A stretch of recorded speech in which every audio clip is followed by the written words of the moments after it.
आज मेरे साथ है मेदनी और 2025 और इनकी स्ट्रीम थी कॉमर्स और आपने पीएम श्री केंद्रीय विद्यालय रानीखेत टॉप किया है इस बार। सबसे पहले तो आपको ढेर सारी बधाइयाँ। Thank you sir. और कुछ चीज़ें जो एक छात्र के जीवन में होती हैं, बहुत सारे संघर्ष होते हैं और शेड्यूल आपका रहा होगा। कैसे आपने एग्ज़ाम से पहले प्रिपरेशन की, क्या शेड्यूल रहा थोड़ा सा?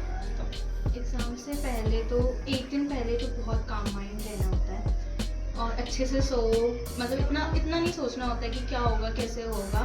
बस आराम से जाओ और जितने क्वेश्चन अटेम्प्ट कर सकते हो, जितना अच्छे से लिख सकते हो, जितना तुम्हारे दिमाग में है अच्छे से लिखना। प्रेजेंटेशन भी बहुत बड़ा रोल प्ले करती है, तो प्रेजेंटेशन भी बहुत अच्छी होनी चाहिए। और बाकी अगर आपके पास भी अकाउंटेंसी या फिजिक्स केमिस्ट्री जैसे सब्जेक्ट है जो डेली प्रैक्टिस मांगते हैं, तो मैं रिकमेंड करूँगी कि डेली 5 क्वेश्चन तो आप करिए।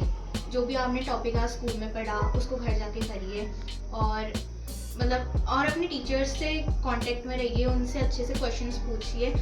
मेरे को लगता है कि भाटिया सर ने बहुत बड़ा रोल प्ले किया है जो भी आज मैंने अचीव किया है। सर ने बहुत अच्छे से गाइड किया है थ्रू आउट द ईयर, और कितने भी डाउट हो, कितने भी क्वेश्चन हो, सर बहुत अच्छे से बताते थे। और स्कूल में भी सर की मैंने कोई भी ट्यूशन क्लासेस कुछ नहीं लिया पूरे साल भर किसी भी सब्जेक्ट में।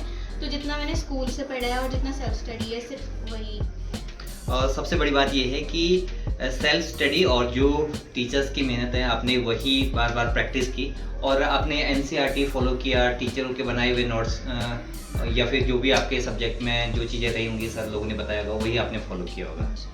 और इसके अलावा एक विद्यार्थी के जीवन में सबसे बड़ा जो एक कॉन्फिडेंस लेवल के हैं या फिर बहुत सारे प्रॉब्लम्स के हैं, इनके बीच में आपने अपनी स्टडी को बरकरार रखा है। तो क्या आपका शेड्यूल था घर का और स्कूल का?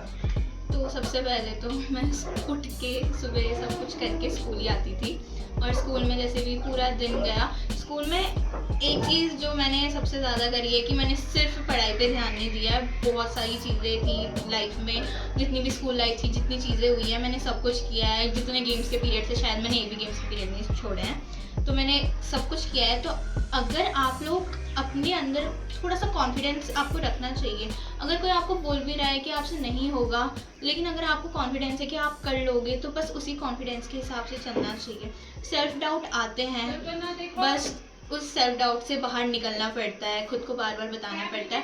और आप जितना रिवीजन करोगे, जितने through out the year paper होता है, उससे कॉन्फिडेंस बिल्ड हो जाता है। तो इतना नहीं सोचना होता है। बाकी अपने टीचर्स से बात कर सकते हैं, पेरेंट्स से बात कर सकते हैं, अपने दोस्तों से बात कर सकते हो अगर आपको कुछ फील हो रहा है तो। और एक चीज़ और मैं पूछना चाहूँगा, इन सारी चीज़ों के बीच कभी तबीयत खराब होती है, अपने आप को फिजिकली बैलेंस करके रखना होता है, तो क्या सजेस्ट करोगे? क्या चीज़ें आपको एक डेली हैबिट में, जैसे आपकी डाइट है और क्या क्या चीज़ें आप इंक्लूड करना चाहोगे ताकि बैलेंस बना रहे आपकी पढ़ाई, आपकी मेंटल हेल्थ, फिजिकल हेल्थ और इमोशनल हेल्थ? क्या चीज़ें ऐसी हैं जो एक बच्चे को करनी चाहिए? आपको पता है 4th क्लास से मैं योगा कर रही हूँ, तो मैंने हमेशा योगा कंटिन्यू रखा है। चाहे मैं थोड़ा थोड़ा भी कर रही हूँ, चाहे मैं मेडिटेशन कर रही हूँ, या अगर मुझे मेंटली जब मेरे को बहुत ज़्यादा स्ट्रेन हो जाता था तो मैं थोड़ी देर बैठती थी और मंत्रों का जाप करती थी। और कभी सर के पास आके भी मैंने शायद पूछा है बहुत बार, और ब्रीथिंग प्रैक्टिसेस, इससे बहुत ज़्यादा आप खुद को काम कर सकते हो।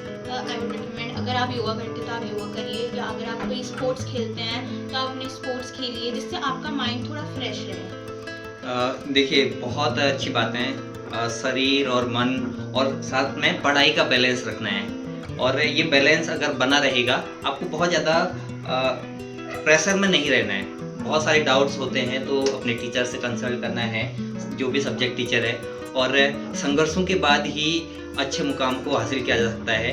इस पे किसी को शक नहीं होना चाहिए। और बहुत बहुत शुभकामनाएं हैं केंद्रीय विद्यालय परिवार की ओर से आपके लिए। आप जीवन में और भी ऊंचाई को प्राप्त करें और इस विद्यालय का और रानीखेत पूरे शहर का नाम रोशन करें। आप हमसे जुड़े इसके लिए बहुत बहुत शुक्रिया। Thank you.